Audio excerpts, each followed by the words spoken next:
जगाच्या इतिहासामध्ये युरोपमध्ये औद्योगिक क्रांती सुरू झाली आणि औद्योगिक क्रांती सुरू झाल्यानंतर युरोपमधले बऱ्यापैकी राष्ट्र स्वतःला भांडवलशाही राष्ट्र मानायला लागली किंवा तशी ती बनली.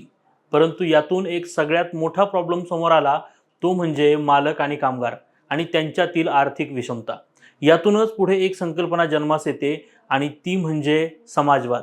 वर पाहता ही संकल्पना जरी उदारमतवादी वाटत असली तरी सुद्धा याच्यामध्ये मोठी समानता दडलेली आहे बरं का. लक्षात घ्या, कामगार आणि मालक हे त्या उत्पादनाच्या प्रक्रियेमध्ये दोन्ही समान पद्धतीनं योगदान देत असतात.